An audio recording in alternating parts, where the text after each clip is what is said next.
امام سجاد زین العابدین رضی اللہ تعالیٰ عنہ۔ آپ راوی ہیں جسے بات کے یہ وہ چشمدید گواہ ہیں جنہوں نے کربلا کا سارا منظر اپنی آنکھوں سے دیکھا۔ امام حسین کے یہ اوسط بیٹے ہیں، بڑے سے چھوٹے اور چھوٹے سے بڑے درمیانے بیٹے۔ امام سجاد رضی اللہ تعالیٰ عنہ آپ فرماتے ہیں 2 محرم کو ہمیں کربلا کے میدان میں لایا گیا، 2 سے لے کر 10 تک ہمیں کربلا کے میدان سے نکلنے نہ دیا۔ بابا جان نے بے شمار مرتبہ اپنے فضائل و کمالات، اپنا تعارف کوفیوں کے سامنے رکھا۔ لوگو میرے خون سے اپنے ہاتھوں کو مت رنگو، جہنم کے مستحق ٹھہرو گے۔ مجھے پہچانو میں کون ہوں، میں علی کا لخت جگر ہوں، فاطمہ کا نور عین ہوں، نواسہ رسول ہوں، میری قدر پہچانو۔ لیکن فرماتے ہیں جب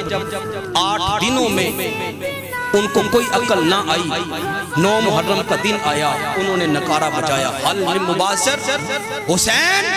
8 دن ہو چکے ہیں، تم نے ہماری بیعت نہیں کی، لہذا جنگ کے لیے تیار ہو جاؤ، اپنی طرف سے بندہ میدان کربلا میں میدان جہاد میں لڑنے کے لیے بھیجو۔ 9 محرم کو جب یہ نکارہ بجا، حضرت عباس رضی اللہ تعالیٰ عنہ نے کہا بھائی جان یزیدی لوگ بندہ مقابلے کے لیے مانگتے ہیں تو میں کیا جواب دوں؟ فرمایا عباس ان سے جا کے کہو آج رہنے دو، آج کی جو رات ابھی آ رہی ہے 9 اور 10 کی درمیانی رات بڑی عظمت والی رات ہے، بڑی شان اور مقام والی رات ہے، عبادت کی رات ہے،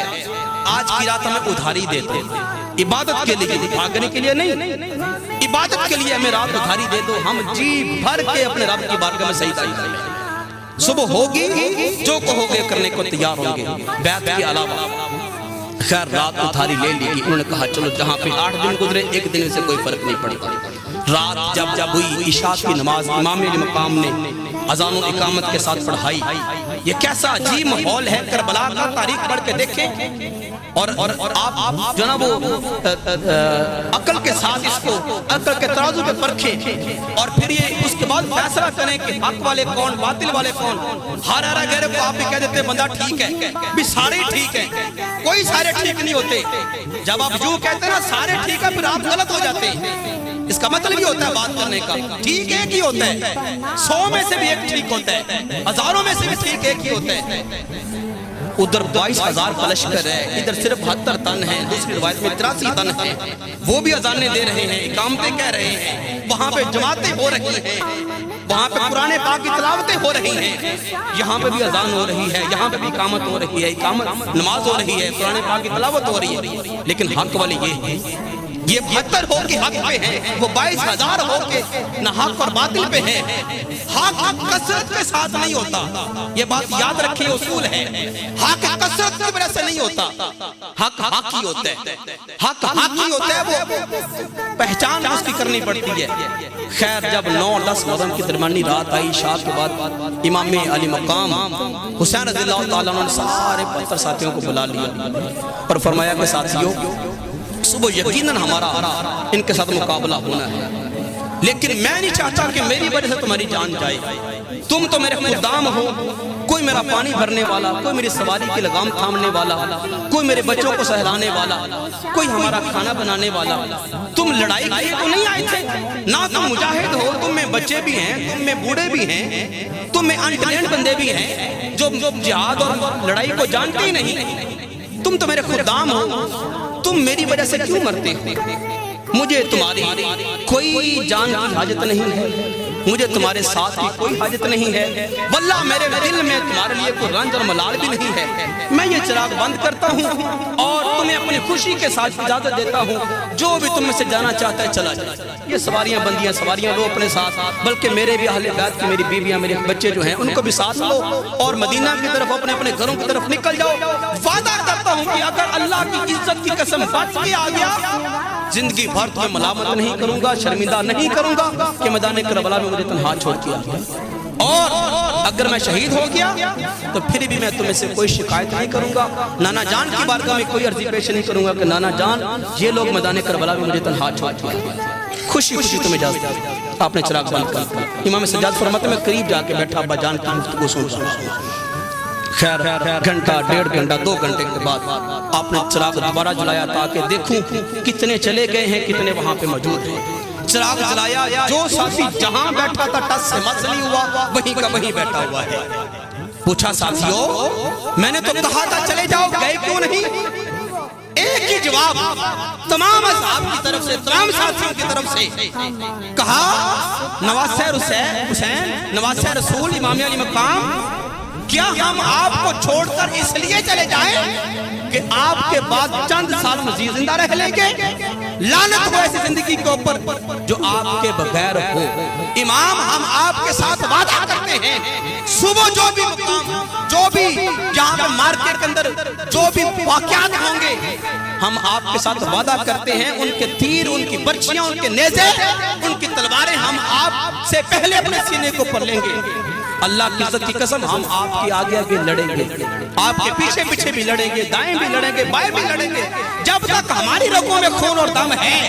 ہم آپ کی طرف ایک بھی آنچ نہیں آنے دیں گے۔ ہم آپ کے جان میں اپنی جان قربان کر دیں گے لیکن میدان چھوڑ کے بھاگنے والے نہیں۔ فرمایا ٹھیک ہے ساتھیوں تمہاری جیسی مرضی، اللہ تعالیٰ تمہیں اجر عطا فرمائے، دعا دی۔ فرمایا جنہوں نے قرآن پڑھ رہے ہیں قرآن پڑھو، جنہوں نے نوافل پڑھنے ہیں نوافل پڑھیں، آج کی رات جی کھول کر رب کو راضی کر لو، صبح ہماری شہادت رب ذوالجلال کی بارگاہ میں پیش ہونی ہے۔ خیر امام سجاد فرماتے ہیں کہ ابا جان اٹھے تو میں بھی ان کے پیچھے پیچھے اٹھا کہ ابا جان کدھر جانے لگے؟ فرماتے ہیں آپ نے رخ کیا کربلا کے میدان کی طرف، جاتے جاتے جاتے جاتے 2 4 10 15 قدم آگے گئے، اندھیرا تھا، اس طرف کوفی ہیں، اس طرف ہمارے خیمے، آپ نے تیسرا رخ اختیار فرمایا۔ جب آگے کی طرف نکل گئے، تاریکی ہے رات کی، پھر کربلا کی دہشت ناک زمین، تو آگے جب ہم گئے نا، میں ابا جان کے تعاقب میں ہوں، ابا جان نے دیکھا، میں نے بھی دیکھا کہ میدان کربلا میں کوئی شخص برقع پوش پھر رہا ہے۔ امام حسین نے اس شخص کو دیکھا، غور کیا تو کبھی وہ شخص برقع پوش سیاہ برقعے میں ہے، جھکتا ہے، کبھی اٹھتا ہے، کبھی جھکتا ہے، کبھی اٹھتا ہے۔ جب میں نے بھی غور کر کے دیکھا نا تو وہ برقع پوش زمین سے اٹھاتا تھا، ایسے کر کے اٹھا کے اپنی جھولی میں ڈال لیتا، جھولی پکڑی ہوئی ہے، اور پھر آگے بڑھتا، پھر کچھ چیز اٹھاتا، پھر جھولی میں ڈالتا، پھر آگے بڑھتا، کچھ اٹھاتا، جھولی میں ڈالتا۔ کچھ فاصلہ تھا اس برقع پوش میں اور ہم میں۔ امام علی مقام کو بھی سمجھ نہ آئی، ابا جان کو بھی برقع پوش کون ہے، آواز دی برقع پوش کون ہو؟ اور رات کی تاریکی میدان کربلا، یہاں سناٹا ہی سناٹا، دہشت اور وحشت، یہاں میدان کربلا میں کیا کر رہی ہو؟ برقع پوش جب آواز سن کے قریب آتا ہے، ایمان والوں محبت کی جناب کھڑکی کھول کے گفتگو سنو، میدان کربلا ہے، یہ امام علی مقام ہے اور یہ نواسہ رسول ہیں، اور ان کی شہادت کی عظمت دیکھو کتنی عظیم شہادت ہے۔ امام سجاد فرماتے ہیں جب ابا جان نے آواز دی برقع پوش کون ہو اور زمین سے کیا اٹھا رہے ہو، برقع پوش قریب آتا ہے، نقاب پلٹتا ہے اور فرماتے ہیں حسین غور کر کے دیکھ تیری اماں فاطمہ الزہرا روحانی طور پہ وہاں میدان کربلا میں موجود تھی، تاریخ بتاتی ہے۔ اماں تیری فاطمہ الزہرا اماں ہو، اماں جان میدان کربلا رات کی تاریخی، یہاں پہ اس وقت آپ کا کیا کام ہے؟ سیدہ نے فرمایا بیٹا حسین مجھے تو پہلے دن سے پتا تھا کربلا لگے گی، مجھے تاریخ بھی ابا جان نے بتائی تھی، واقعات سارے پتا تھا، لیکن آج جب معلوم ہوا کہ تو اپنے قافلے کو لے کے میدان کربلا میں آ گیا ہے تو حسین تیرے آنے سے پہلے کربلا میں بھی آ گئی تھی، میں تیری ماں لگتی ہوں، تیرے بچوں کی دادی لگتی ہوں، تیرے چاہنے والوں کی ماں لگتی ہوں۔ حسین میری محبت کہاں گوارا کرے کہ میرے خاندان کے نرم و نازک مجاہد علی اصغر جیسے، علی اکبر جیسے، قاسم جیسے جب تو بازو کٹوائے، کوئی اپنا چھیل سینہ چھلنی کروائے اور اپنے گردن کٹوائے، جب وہ زمین کو پر گرے اس کے زخم کے اندر وہ کنکر چپ جائے، حسین میری محبت کہاں گوارا کرتی تھی؟ حسین میں کنکر اٹھا میں کنکر